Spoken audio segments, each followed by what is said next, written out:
Bienvenue dans le module 2 de cette formation sur l'intelligence artificielle au service des courtiers immobiliers.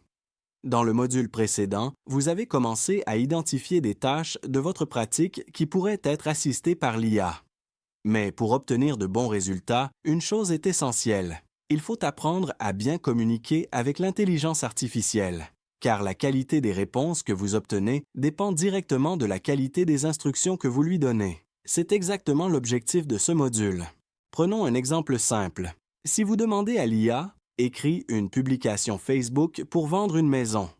Le résultat sera souvent un texte générique, peu différenciant et peu aligné avec votre réalité locale. L'IA fait de son mieux, mais elle manque d'informations. Elle ne connaît pas votre marché, votre clientèle, ni votre objectif précis. C'est important de comprendre ceci. L'intelligence artificielle n'est pas devin. Plus vous êtes clair dans votre demande, plus le résultat sera pertinent, utile et proche de ce que vous recherchez. Maintenant que nous savons ce qu'est un prompt, voyons comment structurer une demande simple mais efficace à l'intelligence artificielle.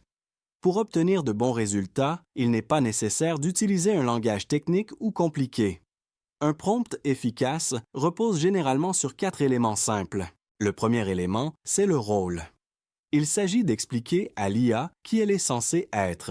Par exemple, vous pouvez lui dire qu'elle est un courtier immobilier au Québec, ou un expert en marketing immobilier, ou encore un assistant marketing pour un courtier. Ce simple élément permet déjà à l'IA d'adapter sa réponse. Le deuxième élément, c'est le contexte. Ici, vous fournissez les informations de base dont l'IA a besoin. Par exemple, le type de propriété, le public cible ou l'objectif du message. Plus le contexte est clair, moins l'IA doit faire de suppositions. Le troisième élément, c'est la tâche. Vous devez expliquer clairement ce que vous attendez comme résultat. Par exemple, rédiger une fiche descriptive, générer une publication pour les médias sociaux ou reformuler un courriel à un client. L'IA fonctionne beaucoup mieux lorsque la tâche est précise. Le quatrième élément, c'est le format ou le ton attendu. Ici, vous précisez comment vous souhaitez le résultat final. Par exemple, un ton professionnel, humain et rassurant, un texte court ou structuré, ou encore l'utilisation de paragraphes ou de points, lorsque la tâche est précise. Lorsque ces 4 éléments sont présents dans un prompt, le résultat obtenu est généralement beaucoup plus précis, plus utile et nécessite moins de corrections. Dans l'exercice qui suit ce module, vous allez pouvoir mettre en pratique ce que vous venez d'apprendre.